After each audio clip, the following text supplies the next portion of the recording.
I'm Mary Ellen Warren, and I represent the Johnny Spalding Questers who've organized it with lots of help. I'll thank people at the end. I have a few bullets that I need to talk about. We're lucky that we have local friends who are, I'm saying, willing and happy to represent these honored citizens from the past, the ones that are buried here in Pineslope.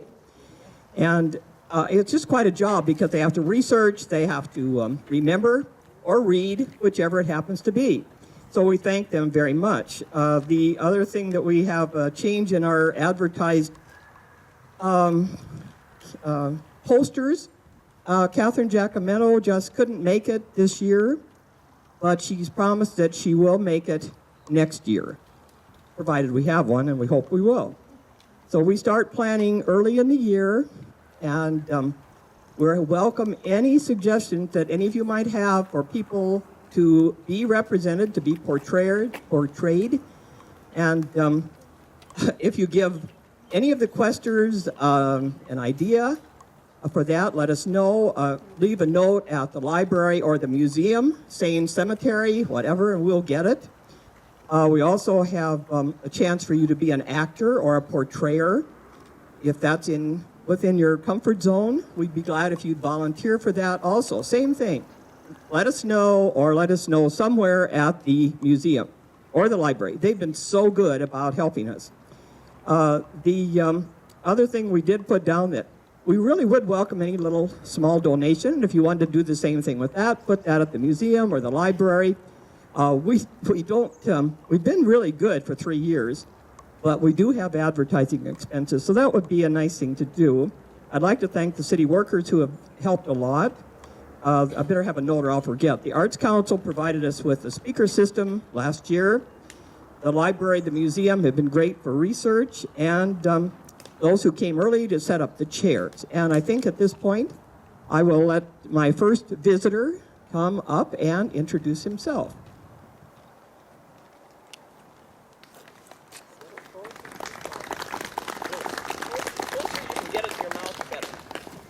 Thank you. I'm John McClure, and if it weren't for me, there's a couple of people here today that wouldn't be here. I was born in Pennsylvania in 1843 and grew up there, of course, and in 1861, the Civil War started. I was 17, but I wanted to fight for the Army of the Potomac, and I enlisted. And I enlisted for a 2-year term. I fought at Antietam. I fought at the Battle of the Wilderness. And people not hearing? I fought at Antietam. I fought at the Battle of the Wilderness and several other battles during the Civil War. And in 1863, I re-enlisted and did a total of 4 years in the Army of the Potomac. And after the Civil War ended and the Army of the Potomac had prevailed, I stayed around the East, Pennsylvania, Kentucky, Tennessee. I worked as a guard for prisons and kind of just drifted. And I finally came west. In 1876, I went to Colorado, and I tried farming there, and it worked, but I was still a little restless. So I came north to the Redwater and settled in the Redwater in 1877. Now, these were rough times. In March of 1877, some Sioux Indians stole 2 of my workhorses. They were worth $125 apiece, and I put in a claim to the federal government, to the Indian Depredation Act, under the Indian Depredation Act, and of course, I never collected. That claim dragged on and was finally dismissed in 1909. A little late. They dismissed it. They said I hadn't prosecuted it. Well, there's a lot of documentation, and I had witnesses, and we swore to the fact that these horses were gone, and in the morning the horses were gone, but there were moccasin tracks all over the place. And that wasn't enough proof, I guess. Well, I filed for a homestead right along the Redwater in 1880 and received it. And It was there kind of between what's now Minnesota and what's now Belle Fourche. And I started farming there and ranching. I constructed an irrigation ditch. It may not be in use anymore, but it's still there. You can go out and look at it. In 1882, I had the good fortune of meeting and marrying my bride, Viola. Now, she's got her own story, and I hope she'll get to tell it one of these times. But I want to tell you a little bit about her. Her travels were much harder than mine in a lot of ways. She was born in Denver in 1863, 20 years younger than me, obviously, and not only with respect to age, but with respect to other things. I might have married a little better than Viola did. Her family went to Virginia City, Montana, where they started a hotel, the Jefferson House, which is still a major hotel in Virginia City. But her father got ill health, and he was originally from Nebraska, so they decided that they were going to go to Nebraska, and here's how they were going to do it. They were going to get in little boats with all of their belongings and float on the Yellowstone River to the Missouri River and then on down to Omaha. They only made it part way before there was an Indian scare, and they abandoned their boats and their possessions, went back to Virginia City, where her father passed away, and Viola ultimately made her way to Centennial Prairie here in South Dakota. And that's where she and I married in 1882.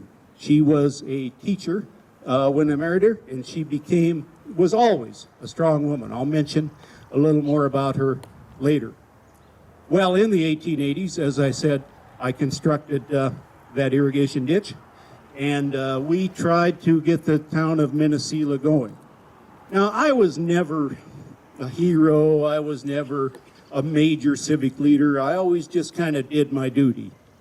I served on a coroner's jury in Minnesota when the only violent death which occurred there was a young man who had gotten in a kind of an argument, alcohol-fueled, of course, and ran away and was shot and fell and died, and we had a coroner's jury, and after due deliberation, we decided that he died from gunshot wounds.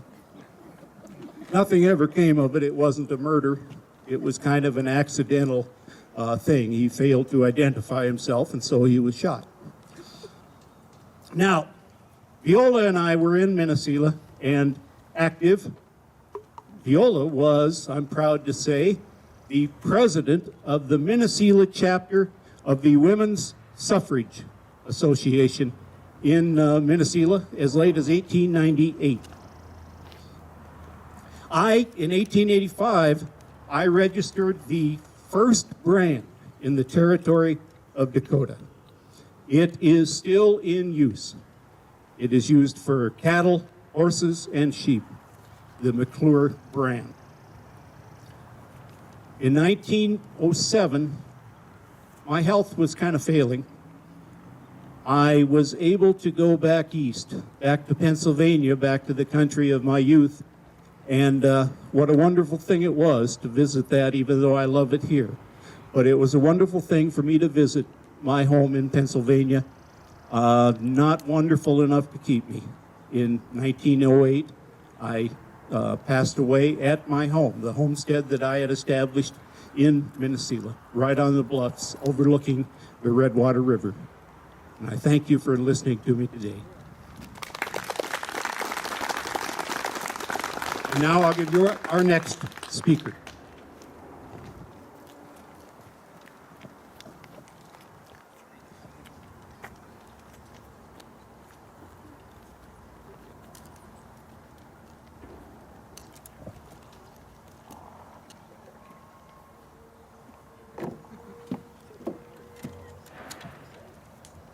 I'm Fidelia Delger.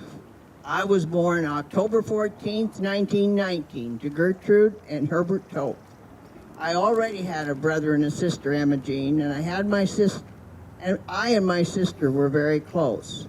Growing up, our grandmother, Delilah Hall, stayed with us. She was blind, so we had to lead her when she went outside. She was a wonderful grandmother. I loved her very much. She cooked for us and sewed buttons on our clothes and told us stories. And she was a big part of my life growing up. I always remember looking forward to the 4th of July. That was held in Belle Fourche. I loved going to the rodeo with my family. Dad usually participated in some of the horse races. In 1922, he won the wagon race, the chuck wagon race, and second in the rep race. It was always a lot of fun, very exciting when I was in my early teens. My brother started entering some of the horse races. If the girls was a girls' race, then I rode.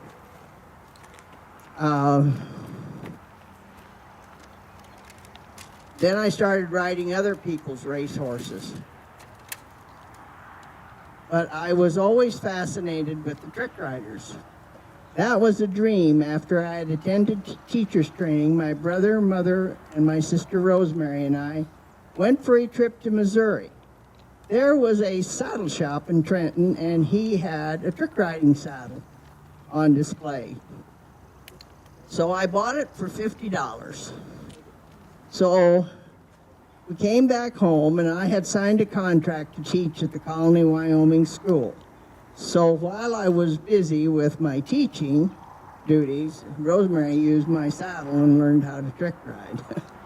She was only 9 years old, so my brother promised her if she kept practicing, he would take her over to Newcastle to the rodeo. We went around and got businesses to sponsor her, but there was another trick rider they had hired by the name of Juanita Gray, and her husband Weaver, who was a trick roper. She's the one that gave me the confidence. I thought I was too old to start trick riding, but Juanita assured me that I was just fine. She showed me various holts and tricks that we could do, so we came home and I started practicing. Rosemary and I started a sister act. Deadwood offered us our first contract.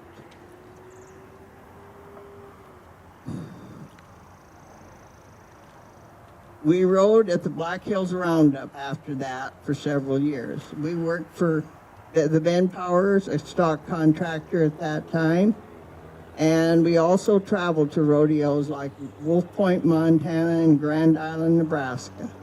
It was fun and an exciting time. In 1942, I married Douglas Gilger. We ranched north of Belle Fourche. We raised sheep, and I enjoyed everything about ranch life, from lambing to haying and helping with all these things.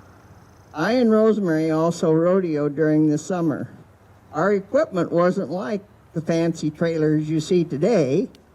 There wasn't as many rodeos, so if it was, had to been as many, we could have traveled a lot more. We had a two-wheel trailer that was open at the top, and it was not balanced very good. So we turned it over a few times, and then we'd have to get out, and it was kind of light because we just set it up and hook it back up and load up horses, and away we'd go again.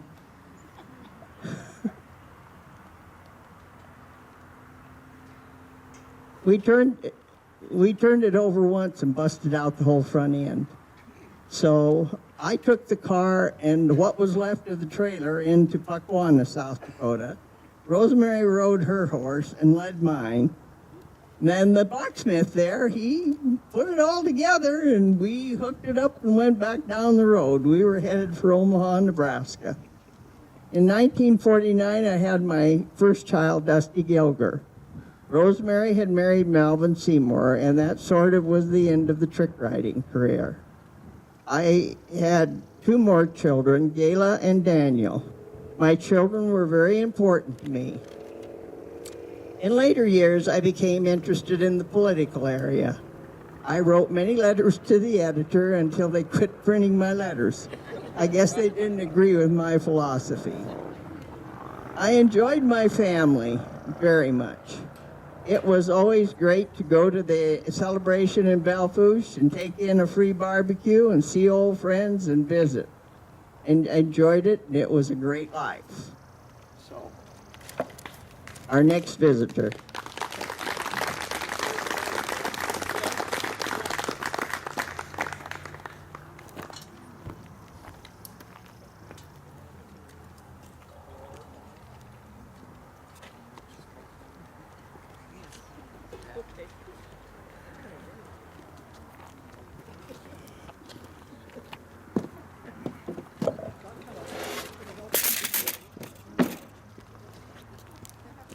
Hello, I'm James Craig.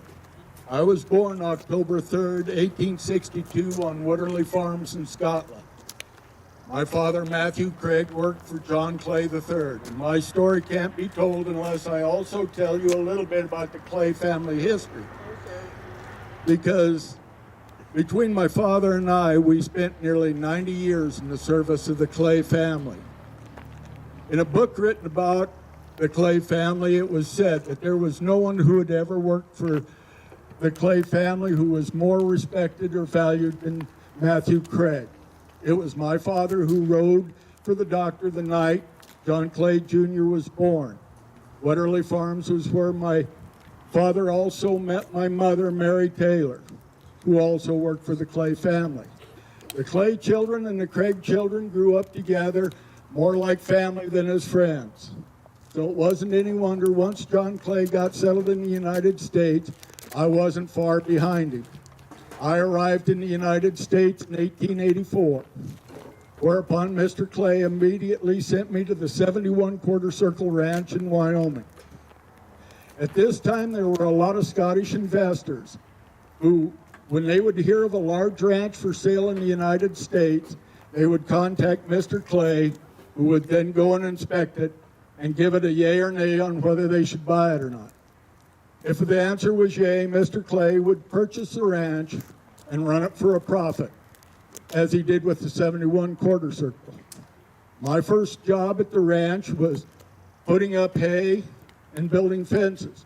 But as fate would have it, not long after I started, the cowboys went on strike. The cowboys weren't happy with some of the new rules that the Wyoming Stock Growers Association had come up with. So they had basically quit working. Mr. Clay came and got me, and together we rode out and sacked a lot of them. Our actions did not endear us to the cowboy faction, but it did provide an opportunity for advancement. It was then I was made a cowboy. The man Mr. Clay had as range manager was a tough man by the name of George Henderson. George was overall boss of the 71 Quarter Circle. And even though I'd been elevated to a foreman's position by 1889, George was still the head honcho. 1889 was to prove to be a pivotal year. That was the year a group of ranchers decided to hang Cattle Kate and Jim Averill for rustling. We had suffered such devastating losses during the winter of 86-87, and then we had all of those blackballed cowboys who couldn't work anywhere, stealing us blind. The ranchers had had enough, and they hung Kate and Jim. There were a lot of people who said that I was there at the lynching. It had happened only 12 miles from our ranch, but I wasn't. Was George involved? I won't say. But I know I wasn't there. But it doesn't matter, because by this time the ball had started rolling. In 1890, a cowboy from our ranch murdered George. It was whispered it was because of George's involvement in the Kate hanging.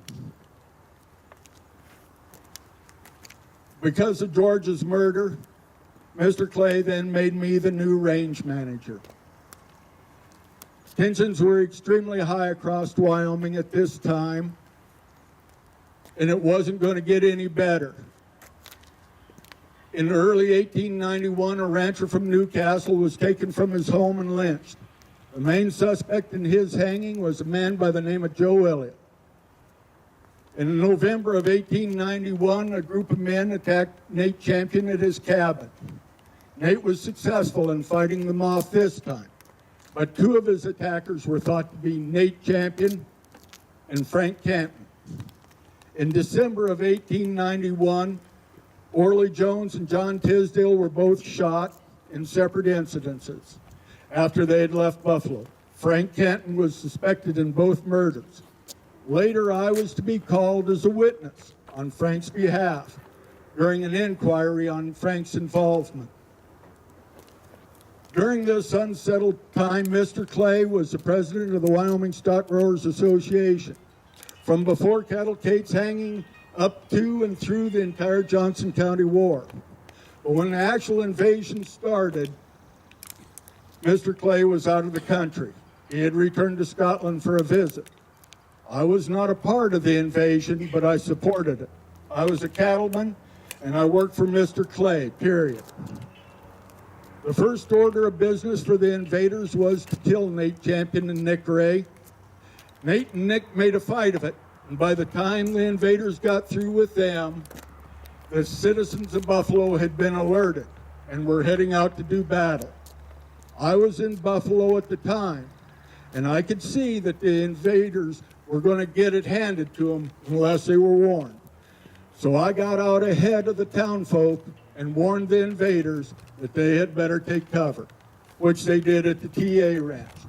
Eventually, the invaders surrendered to the soldiers from Fort McKinney, but the damage had been done. It wasn't looking good for our side. There had been too much blood spilled. Somehow during all of this, Mr. Clay had wrangled me a United States Deputy Marshal's badge. Not very many people knew I had this badge, but I had it. And because I had it, unfortunately, I was involved with one of the last killings of the Johnson County War. Another United States Deputy Marshal by the name of George Wellman was needed back in Buffalo. I was sent to Gillette to tell George that he needed to return. George was murdered not too far outside of Gillette. As a result of the war, large ranchers like Mr. Clay were no longer wanted in Wyoming, so Mr. Clay started the proceedings to close out the 71 quarter circle. It had been in 1883 when Scottish investors had purchased the 3V ranch here on the Belle Fourche. Mr. Clay had put his business partner's brother, Bobby Robinson, in charge. In early 1893, Bobby had died, and Mr. Clay had moved his 71 quarter circle operation to the 3V and had replaced Bobby with me. Leaving Wyoming was like having a huge weight lifted off of my shoulders. I immediately assumed the responsibilities of managing the 3V. The first order of business was to increase our herd size. Our herd numbers had been allowed to get very low, but by the turn of the century, I had more than doubled our herd size to almost 25,000 head. It was at about this same time that I was contacted by the South Dakota Stock Growers Association. They knew my past history in Wyoming, and they were curious about any ideas that I might have as far as a serious rustling problem here in South Dakota. My advice to them was to hire Joe Elliott. This is only interesting because of Joe's past and of his subsequent disappearance years later while trailing thieves who had stolen some of our 3V horses. But that's a whole nother story. In 1895, Mr. Clay purchased the Butte County Bank and placed me in charge of it. This was the first of several local banks that Mr. Clay would own. Eventually, that list would grow to include banks in Camp Crook, Newell, and Nisley. I would be president of all of these banks. In 1897, our Butte County Bank here in Belle Fourche was held up by the Hole in the Wall gang.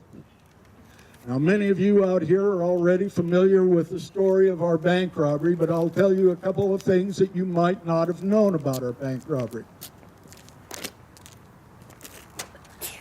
The term, the words, hole in the wall gang, had never been used before. It had never appeared in print. It had never been in a book, a magazine, or a newspaper until our bank robbery. The first time that it ever appeared in print, hole in the wall gang, it was when the newspapers here asked me who robbed the bank. And I told them it was a hole in the wall gang. The rest is history. Then did you know that the robbers only got away with $97 in our bank robbery, but the bank paid out $1,875 in reward to the posse who had captured the outlaws. In 1899, I married Geneva Coffin down in Colorado. Neva's family was of some note in Colorado history, and returning here to Belle Fourche, she went on to make me a wonderful wife. It was primarily because of the 3V. The Belle Fourche was to go on and become the cattle shipping capital of the world. At our peak, the ranch could load 100 rail cars a day. We would bring in 5 to 6 herds of 1,000 head each, and then we would sort each herd separately according to quality. Each herd would require 45 rail cars. At this time in Belle Fourche, every train leaving Belle Fourche was made up of 10 rail cars. That means that our peak shipping season, the 3V, would require at least 10 trains a day.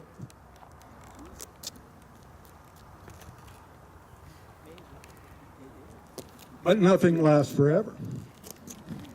By 1911, the open range was a thing of the past, and the 3V ceased cattle operations in that year. Neva and I moved into town in 1912. By being out of the cattle business, I now hope that I could concentrate on things that were important to me. Our daughter Neva was born in 1909, and I hope that this change would allow me to spend more time with her and spoil her the way a daddy should. There were community things that I wanted to be involved with too. If Belle Fourche was going to prosper, it was going to need a strong business community. So I worked with the commercial club to promote and encourage new businesses as well as support the businesses already here. And as Belle Fourche grew, it was important that the community provide good medical care with a hospital, and of course every county seat needs a courthouse. These things I work for every day, because I truly believe Belle Fourche's future was only going to get brighter.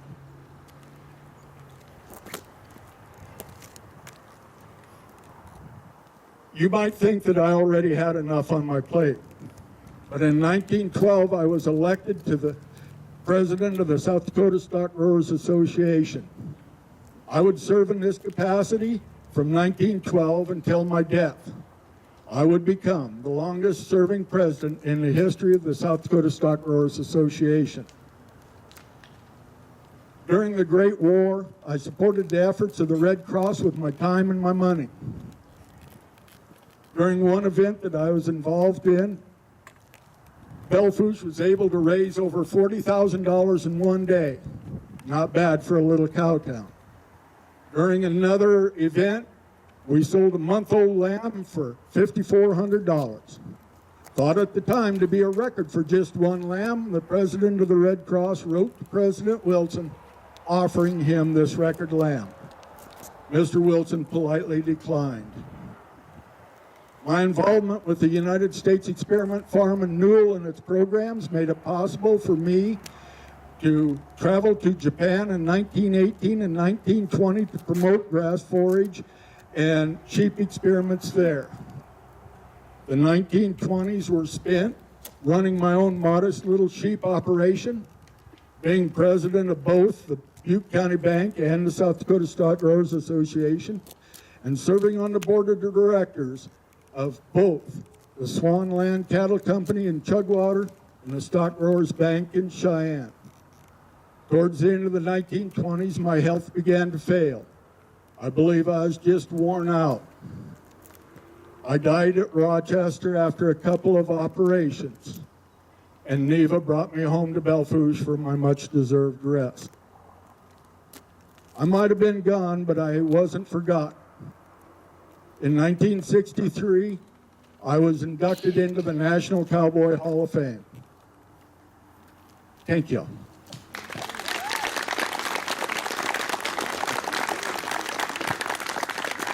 Next.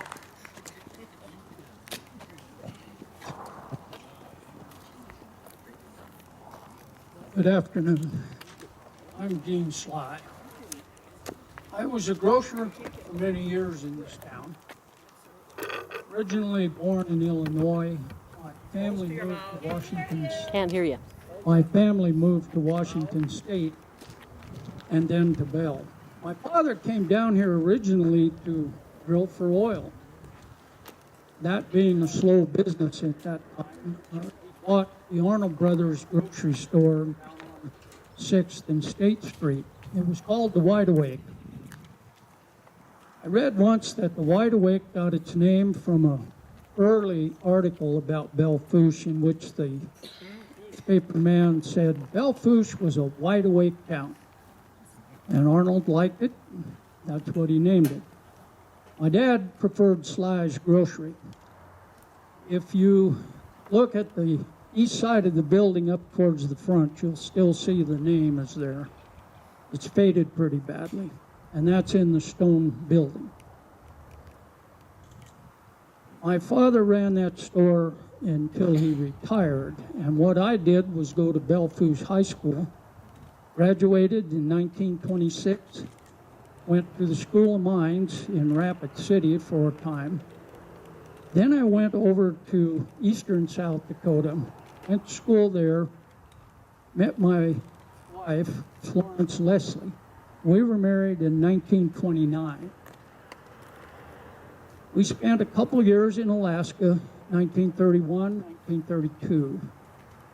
Came back, went back to work for my dad, of course. I was inducted into the Army during World War II. I was a cryptographic technician. I was shipped to the Dutch East Indies, which is New Guinea. Not the best place I've ever been.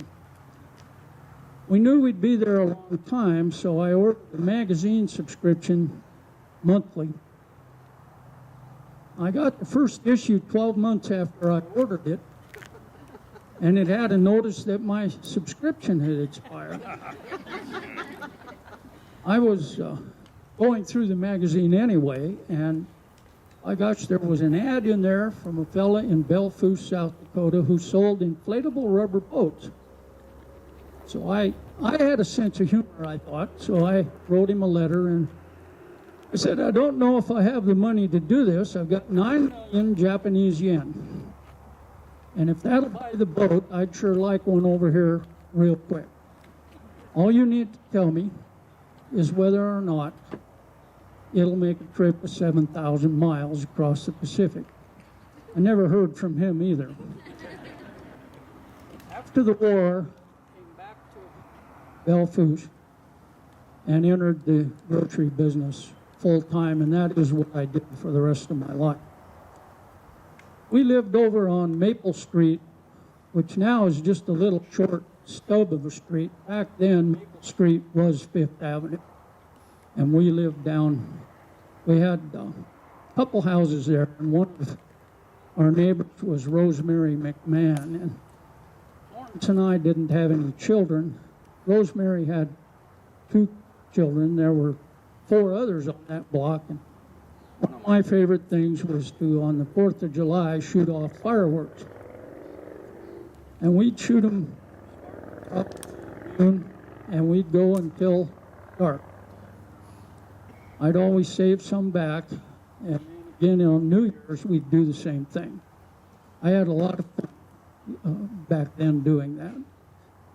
The grocery business is a great business because you know lots and lots of people, both your customers and then you have a lot of employees. I can't list all the employees, but there are 3 that I would just mention to give you an example of the people that worked back in those days and how things were. One was a guy named Ron Frankie. Ron came to me one day and asked if he could have the afternoon off. He said he wanted to take postal carrier's exam. So I said, sure, go ahead. And Ron will tell you this if you ask him. I paid him for the whole day. Another fellow was Jim Kokesh. Jim was a high school student, and I believe he and his sister rented an apartment because her family didn't live in town. So he went and worked for me to pay the rent on the apartment. Of course, Jim went on to be a pretty successful businessman and a successful ag guy. Dennis Simmons worked for me. He ran our delivery department in the early 60s. Dennis was a really ambitious fella. He worked 2 jobs. He worked full-time for me, and he worked full-time at U&I Sugar. And he would put the groceries all together and load them in the delivery truck, and we would deliver to anybody in town. We'd put it in your refrigerator if you needed it done. U&I Sugar had a picnic every year, and they would order the supplies from us. We also carried Great Western Sugar. So one year they put their order in, and the boys down in the basement filled it. They delivered it over to U&I. And the Monday after the picnic, the general manager of U&I called. And he said, "Gene, we appreciate you filling our order for food, but the next time we order, we prefer that you sell us our sugar, not Great Westerns." He was kind of mad about it, and all these years later, it's funny, but at the time, he was pretty mad. I sold the grocery business and retired, and I had a cabin over on Sand Creek that I just dearly loved to go over there. Spent a lot of time there. One of the things we had there while I was there was a picnic for our employees. Growing up in Belle Fourche from the age of 14, there were a lot of interesting things. One of the things I liked the most was the pioneers. The guys who started the town were still active. They were still in business. They were active in the community. When I was on the Roundup committee, some people were on that committee that had been there from the get-go. In closing, I would like to thank everybody here, one, for coming, but two, on the 30th of May, we had a memorial service, and it's very gratifying to a veteran who's not here anymore to open the roster of remembrance up and see his name on that. The fact that you people remember is a wonderful thing. Thank you very much.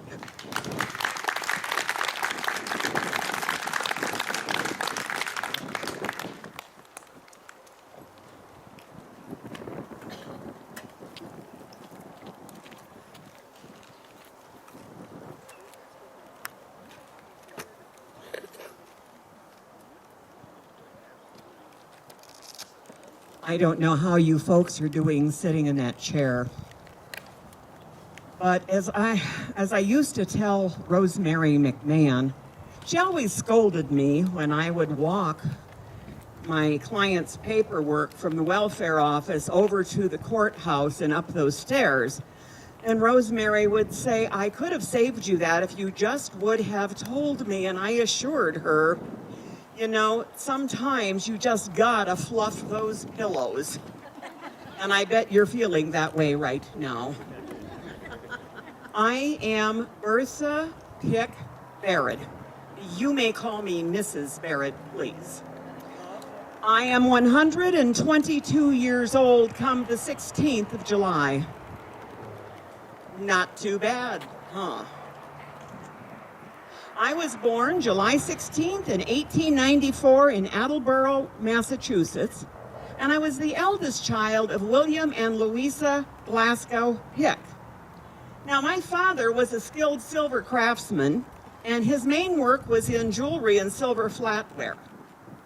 And while I was still quite young, Father contracted tuberculosis, and the doctor said that for his health's sake, he really needed to move to a higher, drier climate. So Father did some research, and his best, highest, driest place where he could find appropriate employment was Colorado Springs, Colorado. So we moved. Well, as we got there, within 15 years, by 1909, the folks had had a total of 7 children. And while Father recovered, he made a wonderful recovery from tuberculosis, but sadly, Mother contracted it. And during those final few years, I had to take on some increasing household duties. That's just what you do when you're the oldest of 7 children. And in 1909, when I was just starting high school, at age 14, my mother died. My youngest sister, Ethel, was 14 months old. And at that point, I became the little mother. Now, I was determined that I would have an education because education is extremely important. So I needed to find a way to take care of my siblings, to help my father, and to work myself through high school and then college, and I did. The children all helped, but I learned to be very organized. I learned to marshal the troops, and I learned to never leave anything to chance. My boys in particular were not real appreciative of that until their later years. In May 1916, I was nearly 22. It took me a bit longer, but I graduated from Colorado College in Colorado Springs, and I was Phi Beta Kappa. Well, by then, Ethel was nearly 6. So I went and I took a job teaching high school in Provo, Utah, and it just didn't work. There were those first of the year teaching difficulties, but more than that, I felt so guilty for leaving Father with all of those children. And I missed my sisters, especially the 3 youngest ones, because I was essentially the only mother they had ever known. So at the end of that year, I moved back to Colorado Springs, got a job teaching in the high school there, stayed at home for 2 years. And by then, I thought the girls were nearly as old as I had been, especially the 2 older ones, Gertrude and Mildred. They were the age I was when I had become the mother. So I felt it safe to look for employment elsewhere. And I came to Belle Fourche, South Dakota. And I taught in the brand new Roosevelt High School. The construction had just been completed. I didn't drive yet at that time, and when I moved to town, I moved into Mrs. Bronson's boarding house on Harding Street. And it was not quite a block from the high school. Dale Gillette built some apartment buildings in there in later years. It didn't take long, just a couple of months, before my 3 youngest sisters joined me, and we all lived together in Mrs. Bronson's boarding house. However, Mrs. Bronson didn't offer meals there. To get your meals, you had to go across the street to the other boarding house. And there was a young bank teller there. He worked for the Butte County Bank, and his name was Bob Baird. And we had the most lively discussions on the back porch. By the way, I also became a leader of the campfire girls then because my sisters needed something to do, and I loved to hike, and so did Bob. We had so much in common.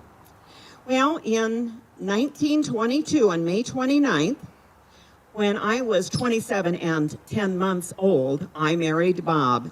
He was 22. We didn't mention that necessarily right away. For our honeymoon, we took the Campfire Girls camping to Rough Lock Falls, and they thought it was so delightful that they got to go on Miss Pick's honeymoon. I had been their high school English teacher. In fact, I still was their high school English teacher, math teacher, and Latin teacher. By the way, in 1923, I got together with a group of 7 women, and we formed the Study or Intelligence Club.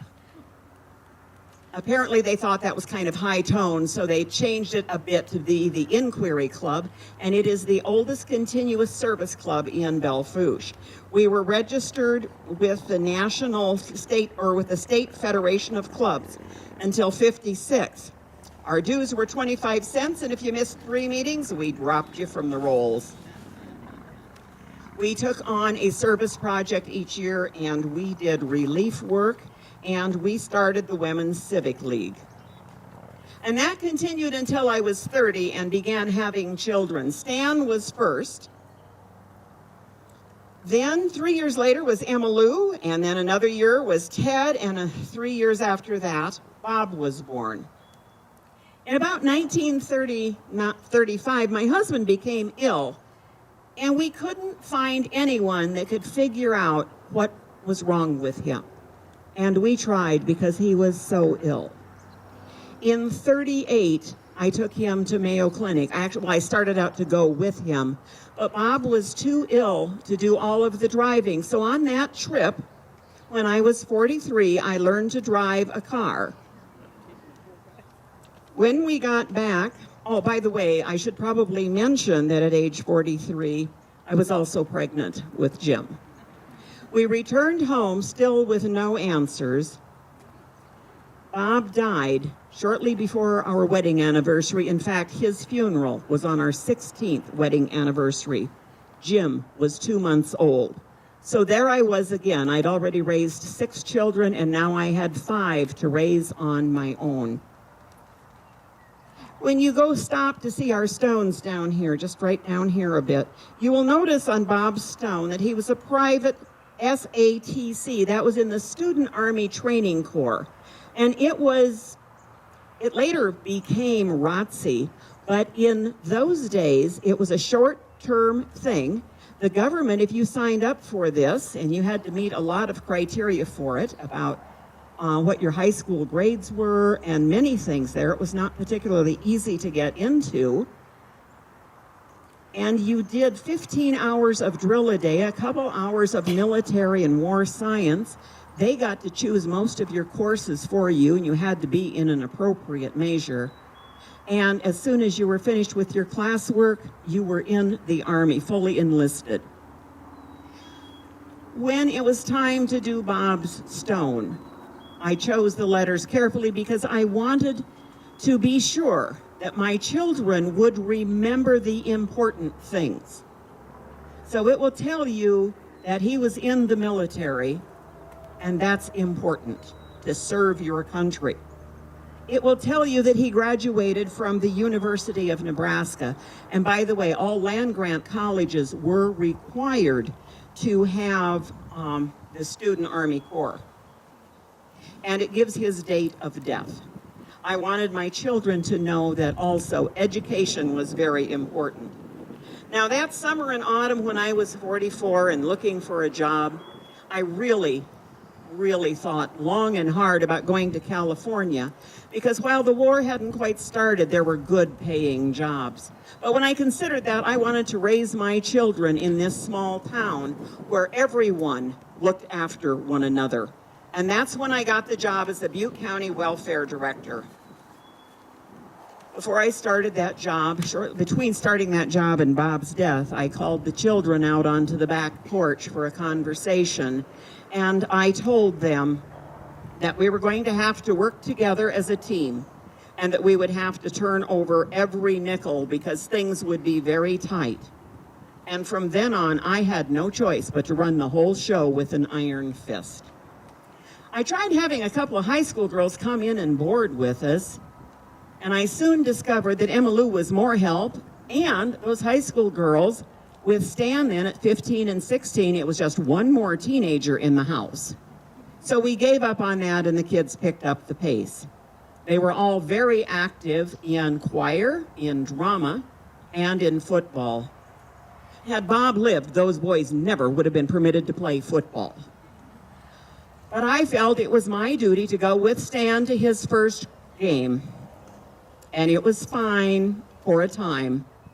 Those darn leather helmet things, there were no shoulder pads. Stan's nose got smashed. There was blood. That was my last football game.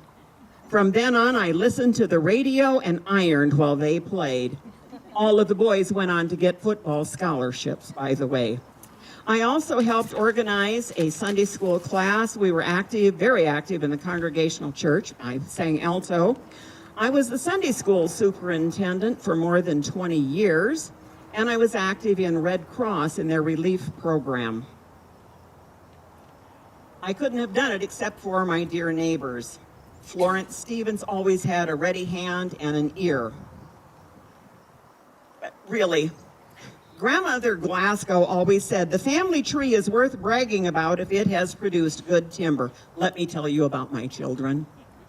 Stan went to 1 year at the South Dakota School of Mines and Technology and got drafted. So it was off to the Navy, and then when he came back, he went to law school, graduated, and is a lawyer. Stan was always pretty driven.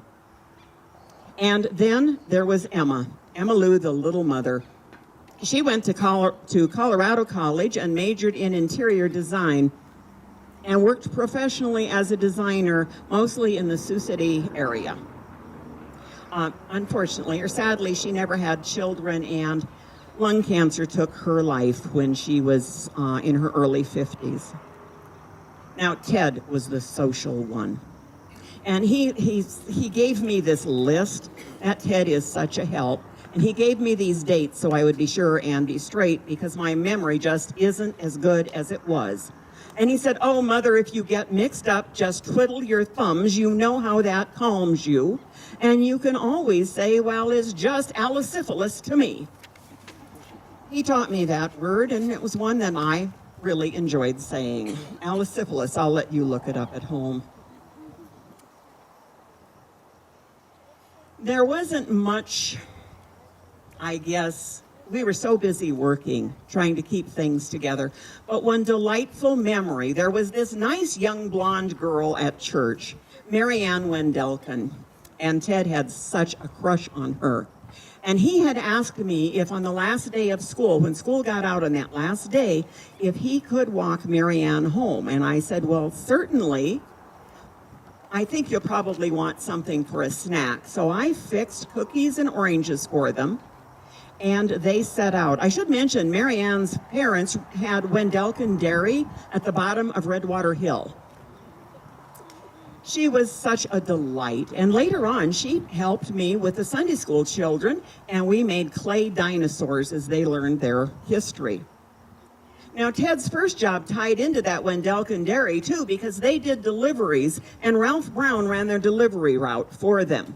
He delivered milk, and then they added chocolate milk and orange drink, and later he bought that portion of the business from Wendelken's, and it was called Farmer Brown's, and Ted got his first job working for Farmer Brown. After that, I really have to mention that this town was so supportive.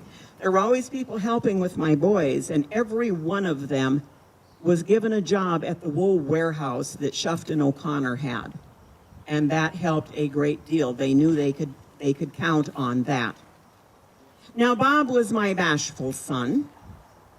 He went to University of Colorado at Boulder and graduated there, and by then I'd helped as much as I could. Oh dear.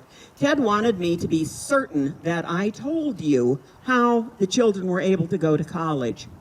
It's those social benefit programs. Because while they had a scholarship each for both academic and football, they also had scholarships for necessity or need, for hardship cases. And it's those social welfare things that enabled all 5 of my children to get their college degrees. Well, let's see, Ted went to University of Colorado, Bob went to Colorado at Boulder. As soon as Ted finished, he wanted to go, or he will say I was rather firmly insistent that he major in medicine, and he was all set for med school, but the Army had other ideas, so they took him for a 2-year enlistment. But because he'd been accepted at med school, they let him out 2 months early so he could start. Bob went straight to med school, and they met up. Finally, by the time Ted got out of the Army and was back in med school, Bob had caught up with them. The Vermilion program was only 2 years, and the boys went to Washington, to Seattle, to finish their training. It was such a joy when they graduated together. Bob became an anesthesiologist, and Ted is also a medical doctor. So are many of their children, by the way. Oh, and I have to mention, Bob had 2 boys. One is a lawyer, and the other one went to Stanford. And for a time, Kevin, the lawyer, who graduated from Stanford, he played professional football for 1 year and decided that was way too rough. Law would be a better choice. His sophomore roommate also got into the professional football game. Some kid, he was nice enough, his name was John Elway. Now, in the welfare office, I did a lot of work meeting the needs. I knew what it was like to feed kids and care for them on nothing. And so we established a clothing drive so we could help outfit people. Many of those people couldn't handle money, so I taught them what I could. And I also made a habit of visiting the movie theater and other places after they had gotten pay to make sure they were spending it appropriately. Some, I just had to hang on to the money so their children would have groceries, and I did. When I retired from that, Joe Kohler also was a little concerned about attitudes in Belle Fourche towards indigent people, particularly those who were Sioux. And he encouraged me to help him out, so I dressed up like an indigent Indian woman, and I sat outside of a chamber meeting, and we watched as the people went in, and Joe photographed this. And then I went into the chamber meeting and had a few words for those folks about their attitudes and about how we needed to step up what we were doing to care for people. We were able to furnish a few houses for those folks, and we did cut a hole in the roofs and fix it so there could be a fire in the center of the floor, because that is how they knew how to take care of themselves. When I retired, I was a little disgusted. They hired 2 men to take my place and paid each of them more than I was getting. Conventional wisdom said, well, you know, men have families to support. From that job, I began immediately in the basement of Sly's Grocery and worked at the Red Stamp store. By the way, my final year in the welfare office, my secretary, a student, high school student learning office skills, was Gladys Kinspotter. And that Ronnie Frankie that you heard Gene Sly reference had gotten that job at the post office, and he would come by the office and he'd say, Gladys, is it clear? And they'd sit down and play cribbage, couple of hands. I don't know who they thought they were fooling. Son Jim graduated from Black Hills Teachers College. He went to Vermilion for a year, and his grades were good enough, but the fun was way out of line, so I had him come home. In '57, we had some new people move to town, Fred and June Clowan. And I became the mother that Fred wanted, and he became my other son as my children were gone, and he helped me garden in the backyard. When Ted would send me flowers for holidays from Hawaii, I'd take them up, and Julie would organize them for me. I had more fun with them because they were young folk. The Mortimers always were sure to invite me after the boys left home to join them for holidays. But they were all old people there, and I really liked the younger ones. One day, sitting in the gazebo in the backyard at Clowan's, Fred got to talking about this Phi Beta Kappa stuff. He said, it's strange you hear so much about that. Wouldn't you think I would have met one sometime? I've never met one. And I chuckled, and I said, oh, yes, you have. And when he took me home that night, I insisted they come in so I could show him my pen. As I was nearing the end, Bob's wife, Nancy, asked me, what on earth do you do? Because, the library, that Pat Ingebrigtsen, when she came to town, Pat Collins, I was the first person there at her library open house. And when I got so I couldn't get out so much, those librarians would pick out books and bring them home, take them to the house for me, and I really appreciated that. They were so careful to pick out books they felt Grandma Baird would find appropriate. Finally, when I ran out of books one day, I said, could you send me something with a little more excitement? And it was then I knew the boys had kept my secret. See, when they were younger, one of the books I had was a bit explicit. So I covered it with tinfoil so the children wouldn't get in. And I told them I had done that so it wouldn't infect the other books that were near it. Well, at the end, my daughter-in-law asked me, what do you do now that you are confined primarily to bed? What do you do to pass the time? And I told her, well, I just sing the hymns I learned in church.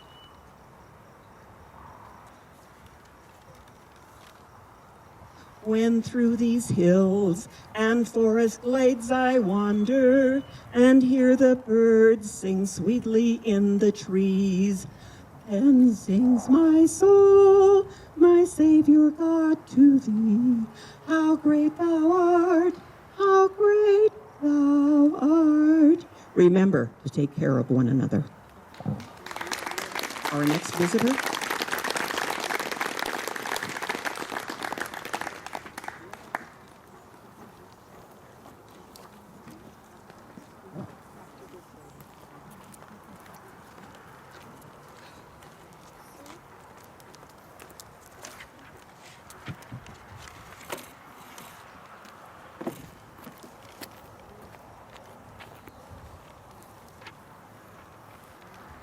Good afternoon. I am Mrs. Ritz. Called back to this meeting with you. I see I am attired as I would have been as a young wife in Belle Fourche. Oh, those were happy and industrious times. I often found myself at just such a meeting. For me, though, most of my meetings were at church. I'm hoping someone is taking careful minutes. I can help you with that if you need it. My years before, and many, many years after, were filled with the usual work of living, but mostly with the work of my beloved Methodist Church. I have much to tell you about a 94-year history, so we will now get down to business. I am not actually an original to Belle Fourche. In fact, I didn't move here until I was 11 months old. At this time, I called Belle Fourche my home with a number of relatives who have moved here from Missouri. We were immediately members of the Methodist Episcopal Church, which actually had originated from the original church of Butte County, the Methodist Episcopal Church of Minnesota. Not only that, our little church was built with some of the lumber from the Methodist Episcopal Church of Minnesota.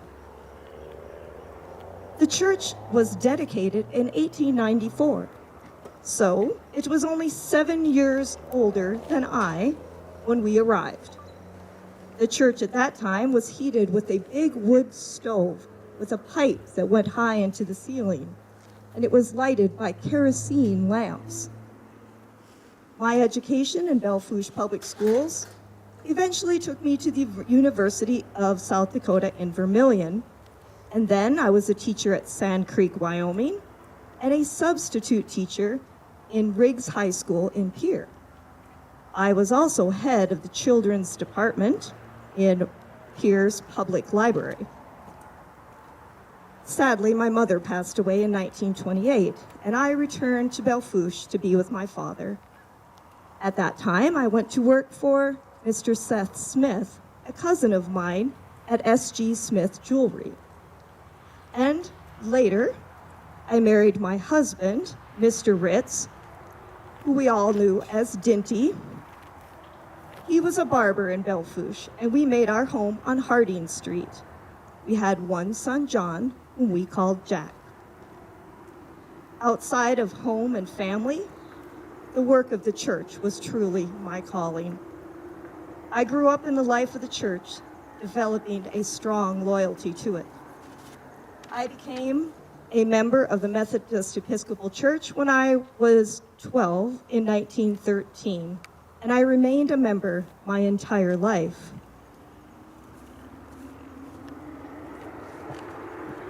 It's important that people remember the early years of our church were years of hard work and sacrifice for these pioneers. We were never a congregation of moneyed people, so we all acquired or accomplished through the years whatever we got, had come through the willingness of those who would work together for a common goal. Of course, there were sometimes differences of opinion between members or between members and their pastor, but we always remembered, as the Bible advises, "Come now, let us reason together." So we made some compromises and we worked our problems out. Not always to everyone's satisfaction, but we let the majority win, of course. The women of the Old Ladies' Aid played a big part in any project of the church. There were innumerable rummage sales, meals served at roundup days. Oh, I'm glad I'm wearing a hat now. And the heavens opened up with a oh, I hate to tell you how good it feels. We were known for our noon lunches on Thursdays and our meals served at roundup days. One interesting thing was that all of our funds, of course, went to the church, but we were proud to be known all through town as having the best chicken pies. Ina Lancaster, who was a poetess in our church, once wrote this little ditty. "No, that's not UFOs you see in the skies. They are just good old-fashioned Methodist chicken pies." The old church sat at the corner of 7th and State. And then for many, many years, that church stood as a beacon of inspiration to all who passed by. You could hear its bell ringing out its call to invite those to come and worship with us. Eventually, though, through the years, happily but somewhat sadly, we outgrew the little church and plans were made to build a new one. I admit to shedding a few tears as the old church was torn down. The memories of my growing up, of my early married years, other marriages, births, weddings, and funerals of my family and my friends had all been held within its walls. In fact, I honestly didn't think I could love the new church as much as I loved the old one. And I didn't think I would live long enough to see the new one paid for. But I was wrong on both, for I did love the new church with all my heart, and I was there to witness the burning of the mortgage on the new one. I had always known my work in the church was an important role, for I had many quiet examples to follow. I had seen so many before me serve as an example to service in our community, which was the purpose of our church, of course. Dinty and I were also loyal fans of high school activities. We attended all these activities through the years as long as our health permitted. And I expected my church to carry on its help to our growing community. And throughout my life, I devoted time and effort to maintain our church as had been since I had known it as a girl, that beacon of inspiration to all who pass by, with a bell continuing to call all to come and worship with us. As a member of the Women's Society of Christian Service and the Order of the Eastern Star, I led many projects in our community improvements. I was a member of the Martha Circle in my church, secretary of the Sunshine Card, an alto in the choir, and held many various offices. I greatly respected our choir directors and other leaders, such as Mr. Olmsted, and I sang and played for funerals. I was called upon very often to prepare devotions for a meeting or read and recite, like today, at special occasions. I tried my own hand at one time when we were a little short of money with a little poetry of my own, which I'll share with you today.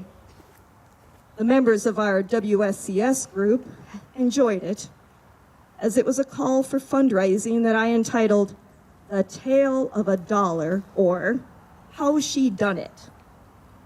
One day at a meeting of the Ladies' Aid, a great and momentous decision was made.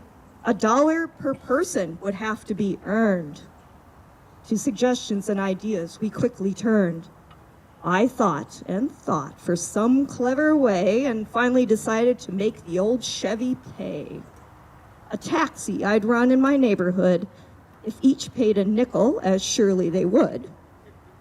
So I hauled them one, I hauled them all, the thin, the fat, the short, the tall, and it was all done as a labor of love, for not once did the ladies have to get out and shove.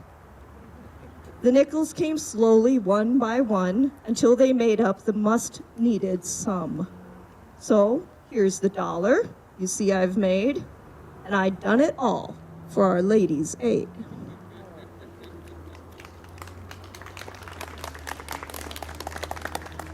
Little advice for $1. My names and the names of my fellow members who cared and shared through the years for each other and for others in our community were often found on the society pages of the Daily Post, highlighting our teas, our fundraisers and programs through the years. Though mostly in churches, people work quietly and diligently. I was involved in everything that the church needed when it needed my help. Sometimes I believe it was everything in the church when I could. In fact, people in town came to call me Mrs. Methodist, as I worked in so many aspects of church and community.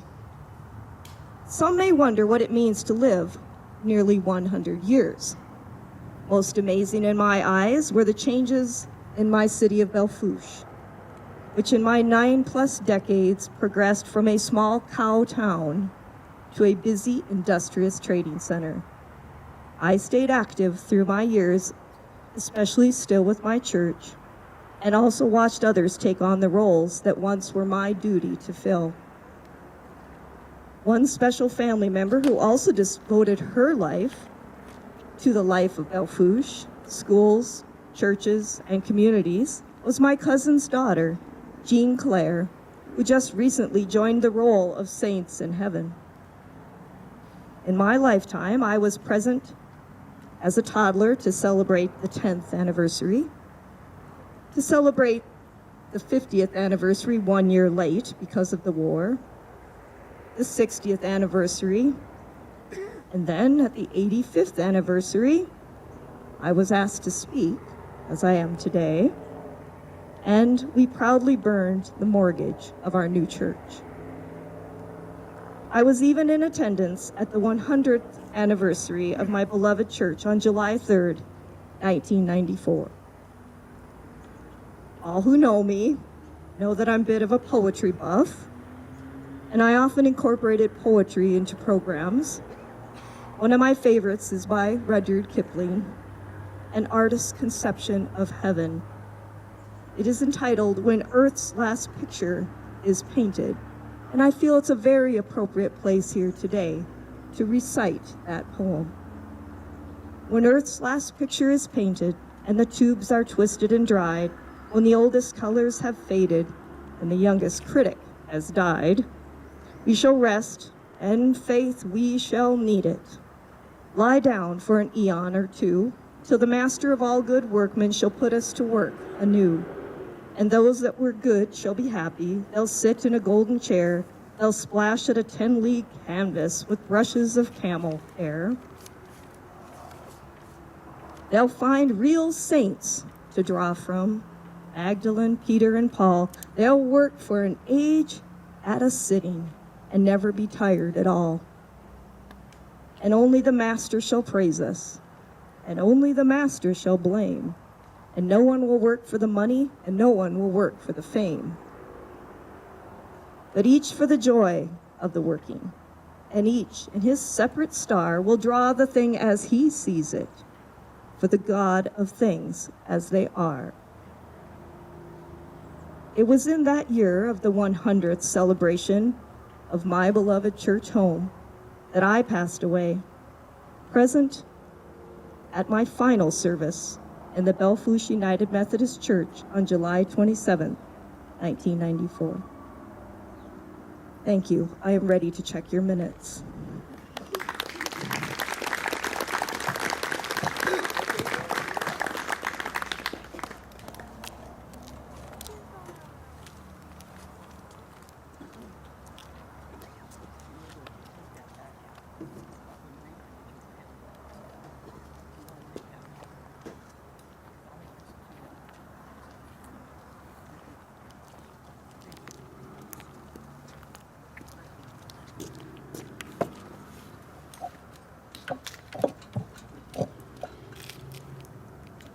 Just kind of wanted to thank everybody at Belle Fourche at the museum.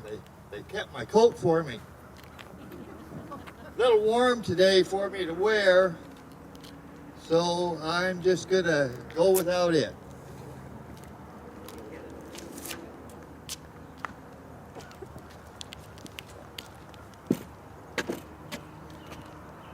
I want to thank you all for coming today. Sure good to see such a crowd of people interested in history. Now, you all have to keep in mind the things that I'm going to talk about happened a long time ago.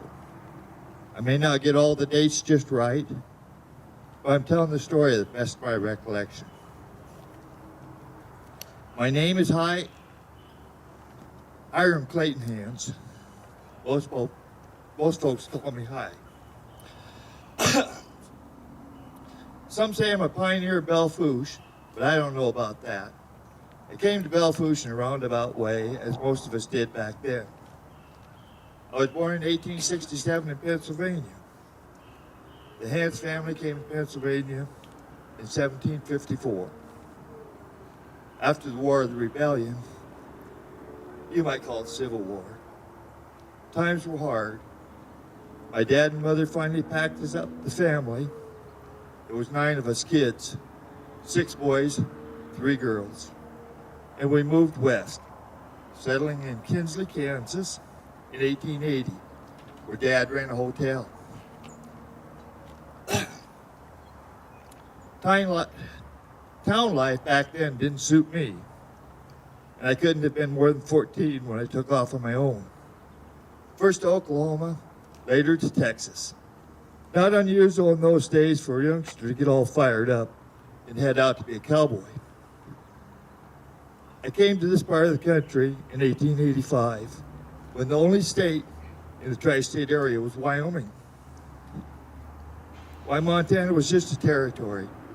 Now the states of North and South Dakota were lumped together called Dakota Territory.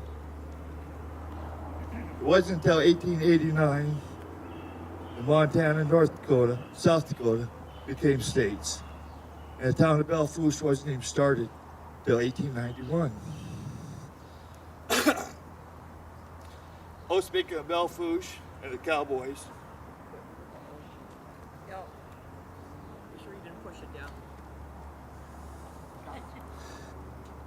Oh,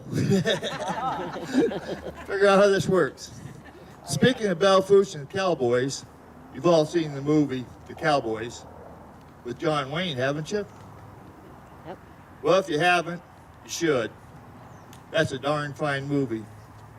And there'll never be another man set a saddle like John Wayne.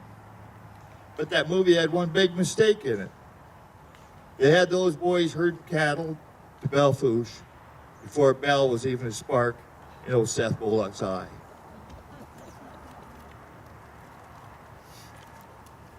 Let's see, where was I with?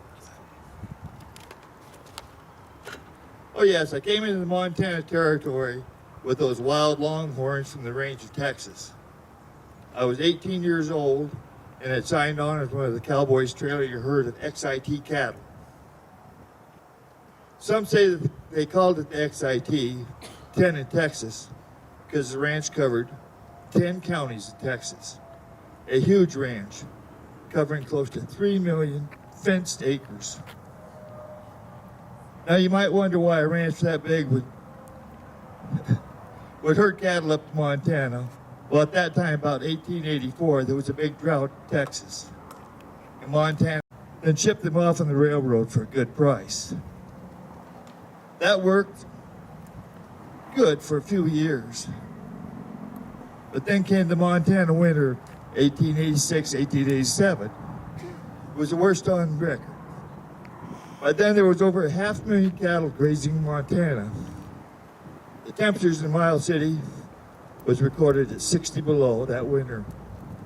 And the folks that tallied those things said about 60% of the Montana cattle herds were lost. That was the beginning of the end of the Texas cattle drives to Montana.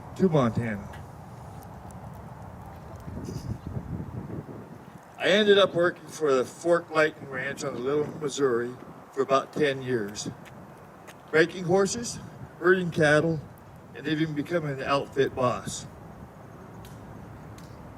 When I found a girl I wanted to marry, she decided I needed to settle down and get my own place. I married Miss Ermina May Westland of Alzada, Montana in 1895. She was a sweet young thing of 19 to my 28. I counted my lucky stars when she said yes. Minus folks had come to Alzada back in 1883 when it was called Stoneville. Her dad, Hiram Westland, had come out from Sleepy Eye, Minnesota in a wagon with his oldest boy, Myron. Hiram staked a claim on the land and left 15-year-old Myron with the Schuster family in Stonesville. While he made a long trip back to Sleepy Eye to fetch his wife and children, while he was gone in the spring of 1884, there was a real hoop-de-doo shootout in Stoneville, and Myron had a front row seat for it. When the smoke cleared, 3 lawmen were dead, and the outlaw gang had headed for the hills. Now I've got off track again, but after we married, mine and I had our own place, the Mitten Ranch, north of Ridge, Montana. We tried hard to make a go of it, but it was always a tough life. Never enough rain to make easy going, and of course, those terrible winters. So we decided to pack up and move the family to Belle in 1907. By then, we had 6 kids. Getting regular schooling for them would be a lot easier in town. Belle was the main town in the area. The railroad ran through town. I guess it still does. And back then, Belle was the largest shipping point for range cattle in the West. I ran a livery barn on Saloon Street and was right close to the action when those cowboys started acting up. It was clear Belle Fourche was in serious need of some law. I was hired on as deputy sheriff of Butte County in 1913 and was elected sheriff in 1914. You might think being a lawman was a young man's job, but I was 46 when they pinned that star on my vest. And I kept that star on for the next 29 years. In 1915, I joined the Belle Fourche Police Force. Now, the chief of police job was a step up in my eyes, even though it was only paid $50 a month. I made money from time to time working for the South Dakota Cattlemen's Association, serving as a range detective, and capturing rustlers. That was a pretty steady occupation during the free range era, and even later when the homestead stocks were missing. Those first years, we didn't have a police station in Belle, and the city jail was just in the basement of one of those stores on 6th Avenue. Feeding the prisoners was a chore. We had to take them to one of the Chinese restaurants. Darn fellows ate better than some folks in Belle. Upholding the laws of this county was not easy during the Prohibition years, at least one law in particular. Except for maybe some Methodists and Baptists and little old ladies, no one really believed in that damn law. And those of us who had to enforce it, we're not popular with some folks at Belle. They kept that law in the book for 13 long years, from 1920 to 1933, and I was obligated to follow that law and arrest everyone who violated it, especially moonshiners. Especially moonshiners.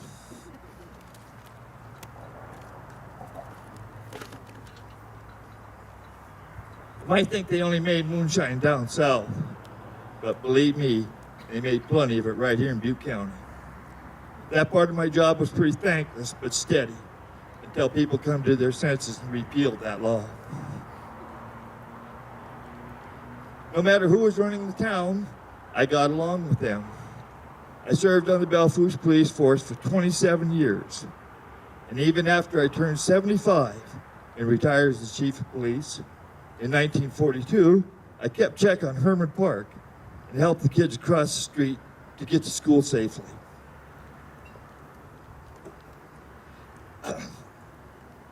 My family mostly stayed around here. 9 kids mine and I had. Harry Clayton, my oldest, who joined the Belle Fourche police force at age 19, being the youngest officer in South Dakota.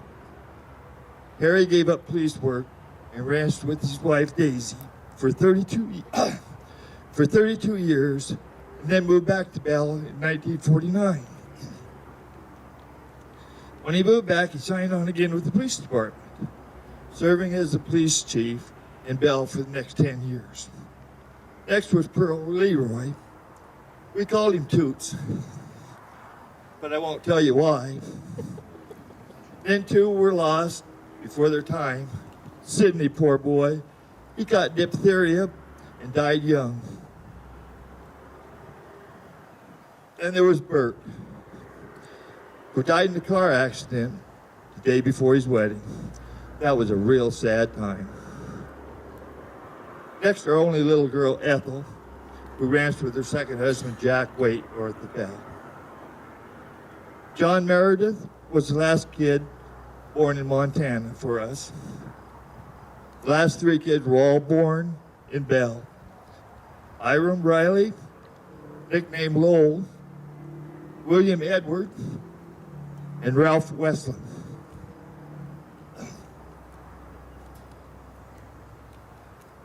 I lost mine in 1921. Her heart gave out on her. She was 45 years old, and our 4 youngest boys were still in school. Ralph was only 8 years old. Now, I'd been through a lot of my life, but that was the hardest time of all, losing mine. I finished raising those kids all on my own, and it wasn't until years later, 1933, I remarried Nanny Barlett of Hewlett, Wyoming.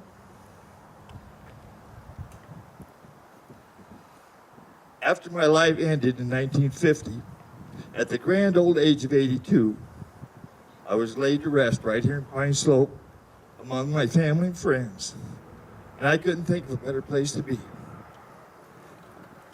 Thank you. Ralph Westland Hance was one of the people I messaged. His son would like to have a few words. We'll see if they reach this far.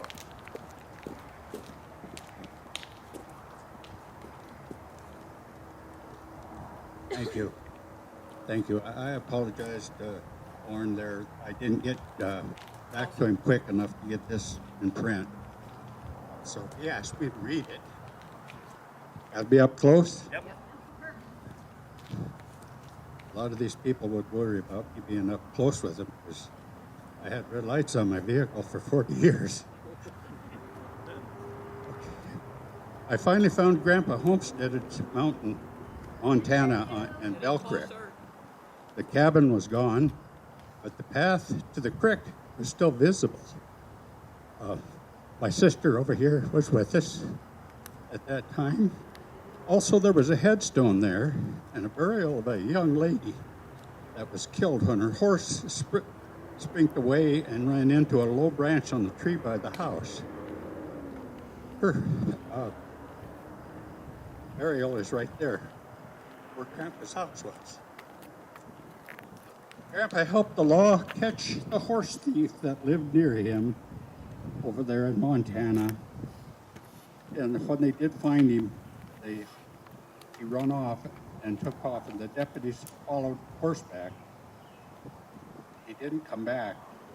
So Grandpa went and got his wife and children who were starving and brought them to his home to take care of them. I spent 2 days and 2 nights on a haystack near a bar and store over east of Broadus. After the 3rd day, he caught the 3 horse thieves that had been chasing for some time. He also worked with the sheriff in Miles City, Montana. Catching horse thieves, he was to meet with the sheriff on the Powder River. The sheriff saw the smoke from his campfire. He rode up to see the guy was fixing for lunch. And the horses lay, and the horse thief lay dead on the edge of the river bank on the Powder River. He got his information. I got this information in Miles City at the National Cowboy Museum.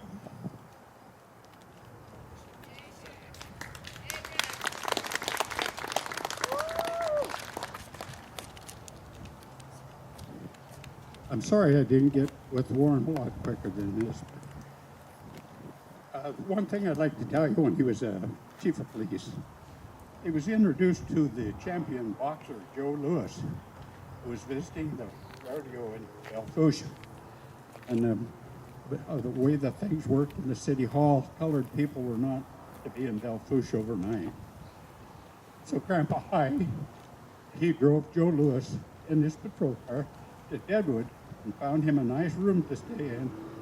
And when they went back the next day to pick Joe Louis up and bring him back to Belle Fourche, this is the kind of man my grandpa was. His retirement at the Herman Park, where he kept the park up, most of the kids loved him for taking part in their ball games and cleaning up after him and keeping the park in good shape. And thank you again. I apologize, Warren, for not being giving you this. Thank you very much.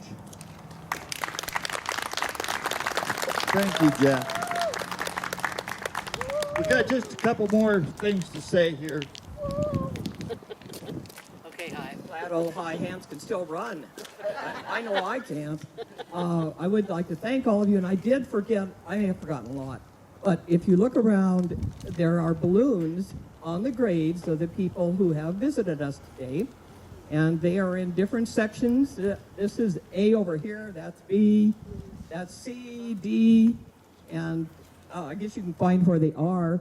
So if you look around and you can want to visit one of their graves, we'd be happy to have you. We are so happy you came. And I think we really evaded the worst of it. First year we were blown out. We went to the museum and everybody followed us. Last year was perfect. But I would like to ask if any of you feel strong enough to carry your chairs over here where we have the racks. We would be really, really happy for you to do that. If I forgot anything else, let us know. Come back next year.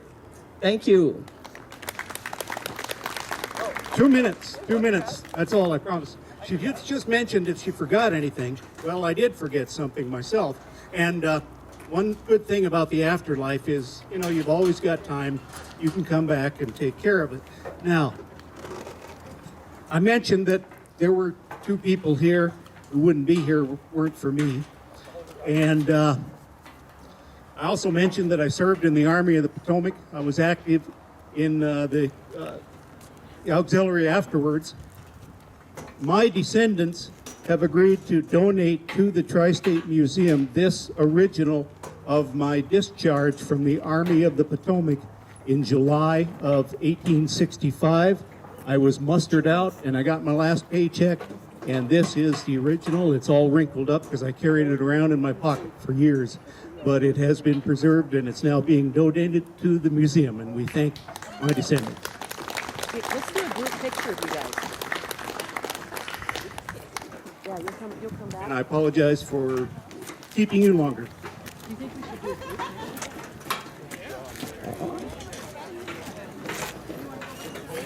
Kathy, let's do a group picture. There's somebody I know. Feedback. All right, so I apologize. Good Bonnie Rosen. Good job, Grandpa. I'm home. Picture with your camera. Oh, I knew. Yeah. I took a picture. I know her name was like this. Okay. She lived across from where the senior center is now. She's another room. Okay. She did, Bonnie, and I'm not talking about this. I haven't seen it either. But I have questions when there's a walk. Celia, you're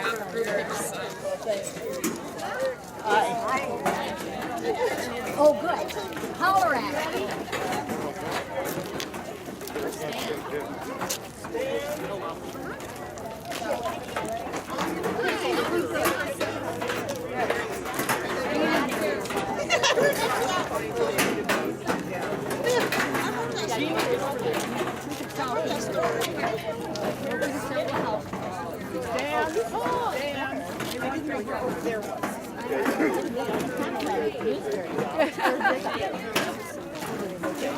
Did you get a towel? Okay. 4, 5. Okay, who else are we missing? Okay. Okay, group picture, guys. Over there.